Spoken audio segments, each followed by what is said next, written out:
તમે પણ આલુ પરોઠા ખાવાના શોખીન હો અને ઘરમાં બનાવતી વખતે તમને આ પ્રશ્ન સતાવતો હોય તો એનો જવાબ આજે અમે તમને આપવાના છીએ.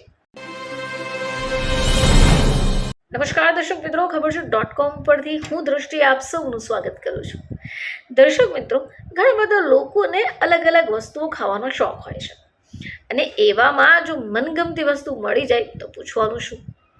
હવે આપણે આલુ પરોઠા વિશે તો જાણીએ જ છીએ, મોઢામાં પાણી આવી ગયું ને. પરંતુ જ્યારે આલુ પરોઠા આપણે ઘરે બનાવીએ છીએ તો ફરિયાદ એવી રહે છે કે આ આલુ પરાઠાનો જે માવો છે તે પરોઠામાંથી બહાર નીકળી જાય છે. હવે આને કારણે ઘણા બધા લોકો એને ઘરે ટ્રાય કરવાનું ટાળે છે. પરંતુ જો તમે પણ આલુ પરોઠા ખાવાના શોખીન હો અને ઘરમાં બનાવતી વખતે તમને આ પ્રશ્ન સતાવતો હોય તો એનો જવાબ આજે અમે તમને આપવાના છીએ. તો આલુ પરાઠા એક એવી રેસીપી છે જે જોઈને મોઢામાં પાણી આવી જાય. હવે બાળક હોય કે વડીલ, આલુ પરોઠા લગભગ દરેકના જ ફેવરેટ હોય છે. આજે આપણે જાણીશું કે આલુ પરોઠા માટે બટાકા બાફવાથી લઈને લોટ બાંધવાની પ્રક્રિયા, જેથી તમારા આલુ પરોઠા ફાટી ના જાય. તો આલુ પરોઠા માટે તમને શું જોઈશે એ જાણવું પડશે. તો મિત્રો, આલુ પરોઠા બનાવવા માટે આપણને બે મહત્વની વસ્તુઓ જોઈશે. એક તો છે બટાકા અને બીજો લોટ. જો આ બંને વસ્તુમાં ગરબડ હોય તો પરાઠા ફાટી જશે. સૌથી પહેલાં વાત કરી લઈએ લોટની. તો ઘણા બધા લોકો જ્યારે પરાઠાનો લોટ બાંધે છે તો આ લોટ રોટલી જેવો બાંધે છે. યાદ રાખો કે પરોઠાનો લોટ થોડો કડક હોવો જોઈએ. હવે કડક એટલે એવું નહીં કે લોટ સોફ્ટ ન હોવો જોઈએ. પરોઠાનો લોટ, પૂરીનો લોટ આપણે જે બાંધીએ છીએ તેટલો કડક પણ ન હોવો જોઈએ. હવે તમે જે લોટ બાંધ્યો છે, જેનાથી તમે પરોઠા બનાવવાના છો, તો લોટને થોડી વાર માટે ફ્રીજમાં સેટ થવા દો. આનાથી શું થશે? લોટ સારી રીતે ટાઈટ થઈ જશે. હવે વાત કરીએ સ્પેશિયલ ટીપની. તો લોટ જ્યારે તમે ગૂંથતા હો અને ઢીલો થઈ જાય તો તમે આલુ પરોઠા માટે લોટ બાંધો તો થોડી સોજી નાખી દો.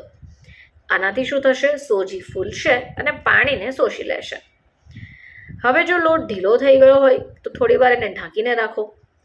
આ સોજી લોટની અંદર વધારાનું પાણીને શોષી લેશે અને પરફેક્ટ લોટ તૈયાર કરશે. આ રીતે લોટ બાંધીને તેના પર થોડું તેલ લગાવીને રહેવા દેજો. હવે વાત કરીએ બટાકાની.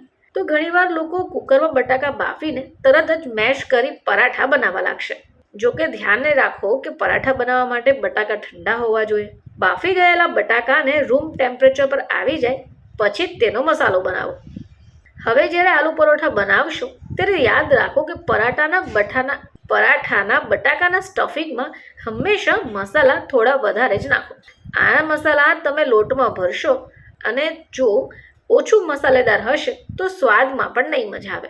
બટાકાનું સ્ટફિંગ સ્વાદ અનુસાર બનાવી શકાય, પરંતુ એમાં તીખાશ અને ખટાશનું બેલેન્સ ખૂબ જરૂરી છે. હવે એને વધારે સ્વાદિષ્ટ બનાવવા માટે આમચૂર, દાડમ, મીઠાનું બેલેન્સ અને મરચાંનું બેલેન્સ પણ જરૂરી છે. હવે સૌથી મહત્વની ટિપ્સ, મસાલાને પરાઠામાં ભરવાની રીત. પહેલાં તમારે લોટને લુવો બનાવી એને સૂકા લોટમાં રગદોળી લેવાનું છે. હાથથી લુવાને ચપટું કરી દો અને આંગળીની મદદથી કિનારીને પાતળી કરી નાખો. હવે જ્યારે લોટ ભરવાના હો તો વચ્ચેનું પડને જાડું રહેવા દો. બટાકાનું સ્ટફિંગ ભરી દો અને ધીરે ધીરે લુવાને આંગળીની મદદથી બંધ કરી દો. જ્યારે વણો છો તો યાદ રાખો કે રોટલીની જેમ ન વણો, ધીરેથી તેને વણો જેથી સ્ટફિંગ બહાર નહીં આવે.